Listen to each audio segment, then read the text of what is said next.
Hey guys, welcome back to my YouTube channel.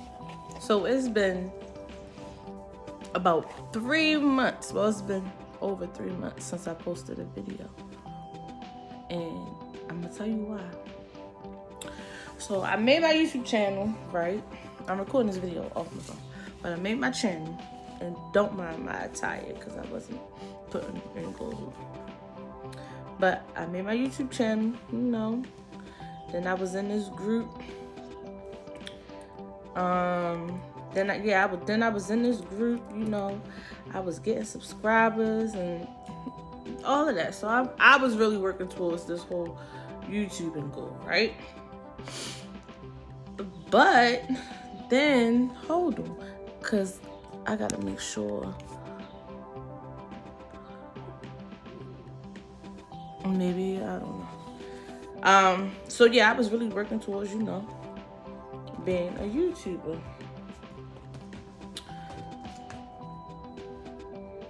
I'm sorry, I'm looking at this puppy or whatever. I'll get into that too. So I was working towards, me being like a legit YouTuber, right?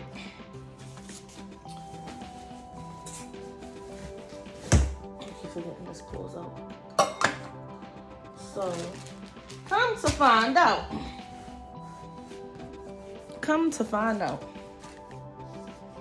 I am pregnant. Nah, I was pregnant. I am pregnant. Okay, let me bring this a little closer. Get close. Yeah, so I'm pregnant, right? So my last video was February 12th. And I made a video about how my ex-girlfriend broke my heart or whatever, right? So,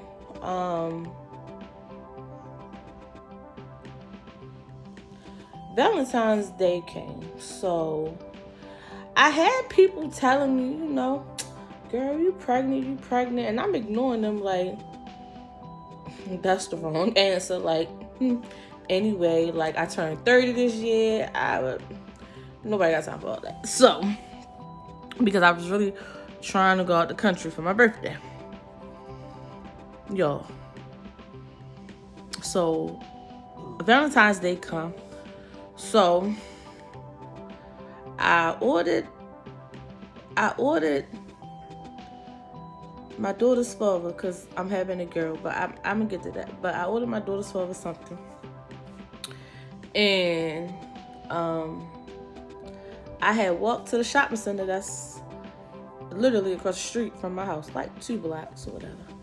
And I'm down there, I'm in the store. I don't know what I was looking for, but I was like, let me get a pregnancy test just to see. Because I was supposed to come on my cycle February 9th, and I didn't come on. But in December, my cycle did not come at all. So I was like, maybe you're just stressed out, it's a lot going on or whatever. That's what I thought. So I brought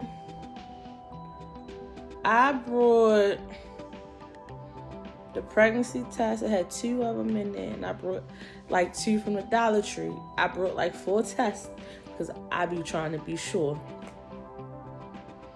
Yo, as soon as I did what I had to do, I don't like to pee on the stick, so I pee in a plastic cup and I hold it in there or whatever, because that pen, I don't be with all that. Yo, that shit popped up pregnant immediately. Like, it was no if. Matter of fact, hold that door. So I had got, call me crazy because I still got them. I had got these. It popped up pregnant so fast. So my sister wasn't in town. So the first person I called was my sister. And I'm like, and she didn't answer. She called me back. And she was like, what was going on? So I had FaceTimed her, so she FaceTimed me back. So I flipped the screen around. I looked, she said, oh my God. That's that puppy. So after I got off the phone with her, I took the Dollar Tree test.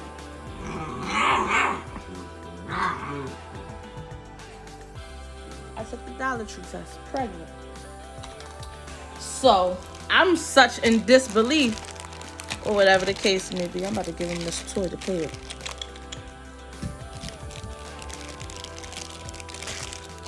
I'm such in disbelief. I'm like, oh my gosh, I'm pregnant. So I'm talking to him, and he like, I gotta go do something before I come in the house. I'm like, okay, fine.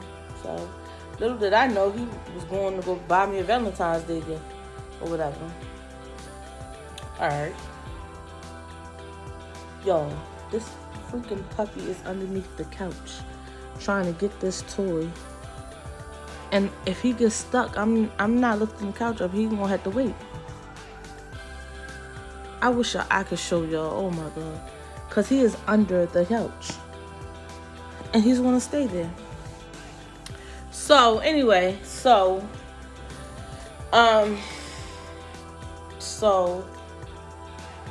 had asked him or whatever, and then I just told him, like, I'm pregnant. He was like, well, you said you wanted to have a baby this year. But alright, so now let me get into the backstory of that. Okay. So let me tell y'all what's going on with my current pregnancy before I go into the backstory. So currently, I am, that is sad. I am 18 weeks. Well, let me put y'all D. So I went to, I'm all over the place. I'm trying to get it together. Pregnancy brain is real. So the day I found I was pregnant, I called my doctors. They asked me when was my last cycle. I told them it was January 9th. They're like, oh, you're 5 weeks and I think a day or whatever the case may be. So they scheduled me to come in for a sonogram. So, and this was the first sonogram, right? So that's the little, I was 9 weeks here. So that's the little baby right there. The little baby was kicking on the screen and everything, right? Let me tell y'all, I'm not one. Look, my name is Latricia Tolson. Now, all that other information you can't see. But I don't care if you know my name, because my name is my name. So they confirmed the pregnancy. Yes, you're pregnant. This is your estimated due date. My estimated due date is October 16th, whatever, right? So I was 9 weeks when that came. So go to my doctor's appointment. We're talking. She's excited. Okay, so we're moving cautiously, and I'll tell you why in a second. So fast forward to the first trimester. I don't care what nobody say. He got out, y'all. He got out. I don't care what nobody say. The first trimester is the worst trimester. It's no way on earth. I don't even know how I survived that. I was always tired.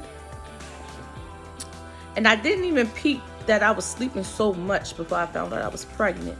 Because I was literally sleeping like until I had to get up and go to work. And then I would go to work and I would come in the house and just sleep again unless I had something to do. So, but yes, first trimester, I was so tired. Like, I was tired, I was nauseous. And I didn't really have any cravings. But during the first trimester, I always wanted to eat tomatoes. Tomatoes with everything. Like, if I made a sandwich, it had tomatoes on it. I had fried eggs, had to eat it with tomatoes. And I honestly didn't have no idea, like, what it was about at first. Because I genuinely like tomatoes, so it didn't bother me. So I'm just like, oh, okay, tomatoes, whatever. Then I found I was pregnant. So, fast forward to my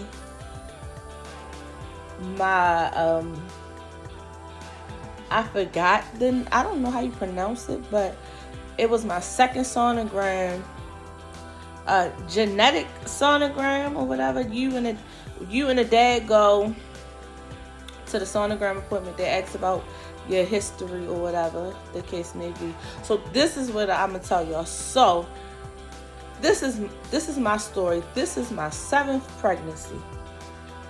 Every other pregnancy that I have had has ended in miscarriage.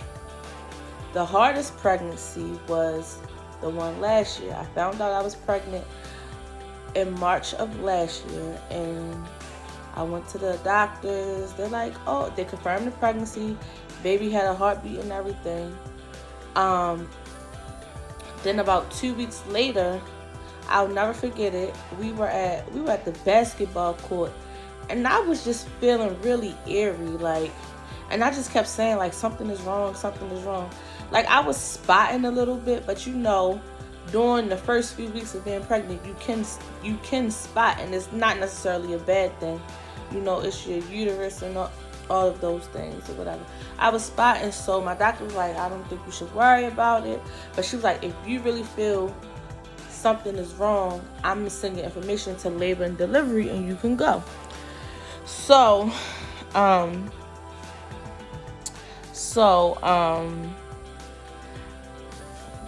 see, pregnancy brain.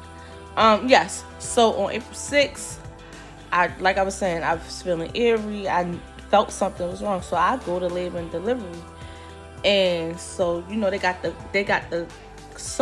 cuts that can do the sonograms or whatever, so she can see the baby, but she can't see enough. So she was like, I'm gonna have to send you upstairs to the actual room so they can do a transvaginal ultrasound. So I knew something was wrong because the lady took so long doing it, and I'm just like, well, if you're just trying to confirm a heartbeat or make sure the baby is there, like, it's not going to take this long. I was in there for like 30 minutes, so I knew something was wrong. I just didn't know what was wrong. So I'm praying, oh my goodness, God, I don't want to go through this and the third. So at the hospital that I go to the doctors at, they have this thing called My Chart. And anytime you get any type of test done, appointments or whatever, like, as soon as they put it in the system, it goes straight to your My Chart. So I knew that my baby no longer had a heartbeat before the doctors were able to tell me. And I saw the paperwork that they had put in the My Chart, but then they hurried up and took it down because they wanted the doctors to tell me first, and then they put it back up after the doctors told me. So I saw it, and I was like, maybe I'm tripping, like, damn, I'm tripping. So I'm on the phone with my best friend the whole time or whatever, and she was like, no, maybe you read it wrong, like, we don't want to think like that. So the doctors come in and say, no, like, the baby don't have no heartbeat no more or whatever. So the problem had came because the baby was still attached to my uterus. Like, it wasn't a regular miscarriage, like, the baby comes out on its own. Like, the baby was still attached. So I had to go to the doctors and schedule a D&C. In other words, basically a medical abortion. So, and why I say a medical abortion, it's an abortion that you have to get, because, like, it's a dead baby. Even though you want your baby, it's a dead baby, and they have to remove the baby, and there's only one way to remove the baby. So we scheduled the D&C. I had to get a COVID test before I could get the procedure or whatever. So the day of the procedure, we go, and it's just like a really bad time. Like, it was just bad, like a lot of beefing, and it was just a bad time. So I go, they prep me, and then, well, they didn't really prep me. They asked me questions that he can't be around to hear. Like, are you safe? Are you suicidal? Things like that. And I just be looking like, you can ask these questions while they're in here, because I'm going to give you a real answer regardless. But, I answer the questions, then they go get them. So they're like, the anesthesiologist come in and ask me, have you ever had anesthesia? Stuff like that. Tells you how it's going to go. Then the doctor comes in and explains the procedure, Miss Toasting is only going to be about 20 minutes. Then after that, we'll watch you for like an hour to see how your body reacts. If everything seems normal, we're going to send you home. Right? So they do the procedure, literally. So they take me in this, like the stuff you see on TV is really how the operating room look. Them big old bright lights and all that, like it was bright in there. So they take me in there, and so then the doctor is talking to me, you know, trying to ease my nerves or whatever. So the anesthesiologist is like, I'm about to give you your medicine. He said, you're going to be asleep in less than 10 seconds. I thought the man was lying. The next time I woke up, I swear on everything I love, I was getting wheeled into the recovery room. So when I was getting wheeled into the recovery room, they went and got him. He come in there. And I remember talking this lady head off. And I felt so bad about talking her head off while I was talking. But, like, I couldn't stop talking to her. So, I went home and basically just did the whole recovery process. So, after having a DNC, depending on how your body is, like, they said some people might bleed. I didn't bleed. I didn't bleed at all. And the crazy thing is, I had my procedure in April. If I'm not mistaken, my cycle did not come back until like July, maybe? Something like that. I didn't have a cycle for a while. Hold on. So I'm back. So like I was saying, my cycle didn't come back till like July. So my doctor started doing tests because, you know, after that was the 6th miscarriage. So she really wanted to get to the root of what is the problem, how can we fix the problem, and what can we do to get you a baby here successfully. So she had me tested for PCOS, she had endometrius. She had me tested for a lot of things. And then the things that she had me tested for, when everything came back negative, like I didn't have anything, she was like, I'm sending you to a fertility doctor. So she gives me the doctor information. She was like, make an appointment. So I had made the appointment. But then I canceled it because there was so much going on. And I was like, you know what? Let me get, you know, all of these things in order, you know, get back on track, do what I need to do. And then I'll see about trying to have a baby, right? So I'm moseying about life or whatever the case may be. Then I find out next year I'm pregnant, which is this year. So we had talked about all of that at the, you know, genetic screening when I was 12 weeks. So at the 12-week appointment, this is what the little baby had looked like. I'm so sorry if you really can't see, but that's her head. And they were the only pictures they gave me. I have no idea why. But I'm going to make sure at this next sonogram, they do right. So,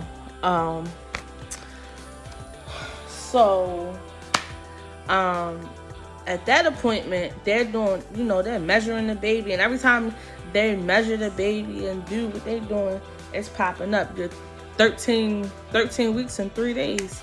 So I keep saying that, but my mind is like, girl, you don't know nothing about what they got going on, so don't even ask. So the doctor tells me, Miss Tolson, they need to change your due date. And I'm like, why? She was like, because this baby, you're really 13 weeks and 3 days. She said, you're not 12 weeks. So she was like, you know, talk to your doctor. So I tell my doctor, and my doctor says she doesn't want to change my due date. She was like, sometimes your baby can measure bigger, your baby might be big. She was like, but I just rather keep your due date, you know, the same. So I'm talking, you know, to other people who have been in my situation, and they're like, when the people who do the sonograms tell you to change your due date, they're usually right. Like, I think I've talked to 2 people who said the person that did the sonogram had suggested they change their due date, and the person, ended up being right. So according to my doctor's office, I am, what's today, Friday? I am 17 weeks and 5 days. But if I go by what the people at the sonogram says, I am 18 weeks and 5 days. So I'm either due October 9th or October 16th. I'm doing October. That's what we know. So, moving along. So, after the first trimester, things got a little easier. Well, let me tell you, during the first trimester, my sex drive was like, I ain't have one. Like there were times I could be like in the mood, and then all of a sudden, negative. Like it's the craziest thing, and it's different for different people, because my best friend says when she was pregnant, she was in the mood all the time. I, on the other hand, was not in my first trimester. In my second trimester, it's a little bit different. Like I just be like, what's up? Or whatever. But it's just different. One thing that is crazy are the mood swings. Oh my goodness. One day I could be okay not one day, sorry. 1 hour I could be okay. And then the next I have an attitude about the door not being locked. Like it's just crazy. Or I might just catch an attitude because the dog is on the bed. Like it gets ridiculous, and I just be like, yo, I just can't. I don't know how people have like a bunch of kids. I will never ever do this again. Like I pray that all goes well with this pregnancy. So this is how I know I'm having a girl. I wanted a son, but I'm thankful for what the good Lord gave me, though.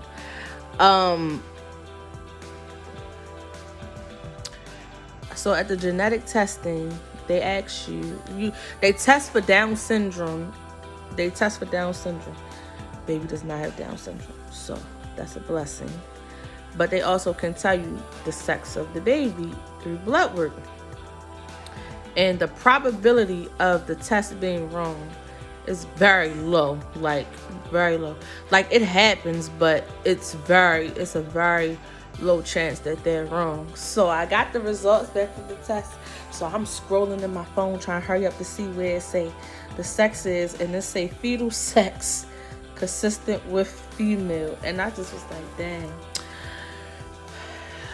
Goddamn, mommy had no son this time. So, but I'm only having one child, so I'm never gonna know what it's like to have a son, because this pregnancy is different. I really feel like women who endure pregnancy, who are willing to go through this for 40 weeks, they need some type of special paycheck, something special, because it's not easy and it's different for everybody. Like every day is different, and then your body is going through these changes. Like one thing about this that's been consistent, my nipples are always hurting. TMI, but always hurting. Always. It's not a time when they're not hurting, like, or sore, or it's just always. That's the one thing that has been consistent with the whole thing. Like things are different. Like I can't even eat everything. Like, do you want to know the last time that I had chicken, fish? Can't even eat it. If I eat a salad, it has to just be like, if I get a Caesar salad, it has to be a regular Caesar salad with just like the lettuce, the croutons, the cheese, and the dressing. All that extra stuff cannot. Oh, I like tomatoes in my salad, so I can get that. All that extra stuff is a no-no. If I get a salad from Chick-fil-A, it can't have any meat in it. She rejects it, and it's just so crazy. I made lamb chops the other day, so mind you, if you know from my other videos, I'm a chef. I went to culinary. That's where I put all my stuff in. But I went to culinary school. So I made these lamb. First of all, I had made market. I went to the market, got all the stuff for the month. So I get these lamb chops, and I'm like, yeah, I'm gonna make this, and this with it. So I'm making the lamb chops, and they smell all good or whatever. And I'm looking, and I'm just like, I don't want that. And I got so upset. So fast because I made 12 lamb chops, and this man ate all of them. And not because I wanted some, but I really couldn't eat none. I tried to eat one, and it was just like,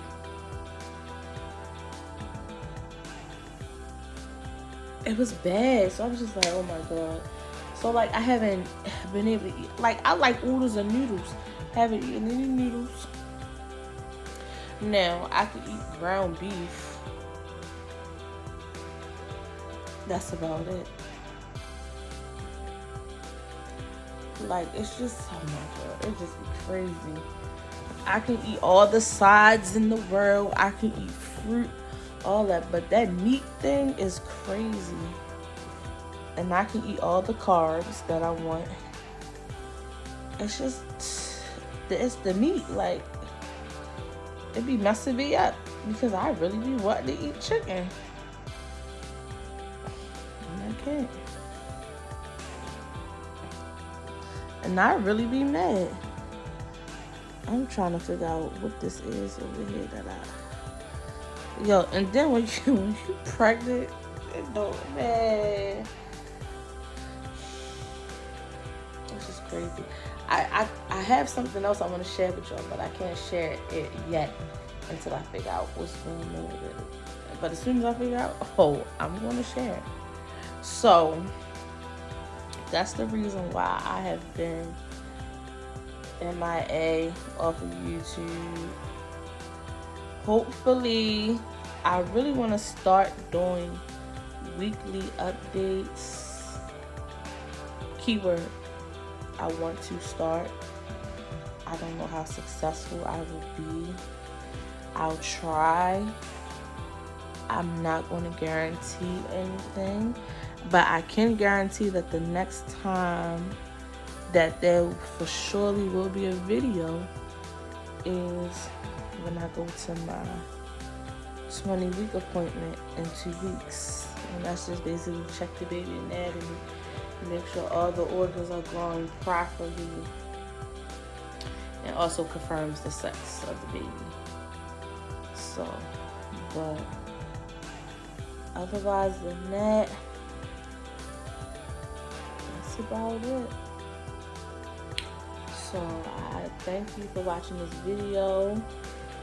Also, I may do a separate video on, the miscarriages I've had, because a lot of people, that's something that's not talked about widely, like miscarriages. And then after you have a miscarriage, the successful, if you have a successful pregnancy afterwards, like that's not something that's not talked about a lot. Like, miscarriages take a mental toll on you, especially somebody like me who has 6 of them, and you really want to know, like, what's wrong, what's the problem, like, is it me, like, and it causes you to think badly of yourself, and you get discouraged.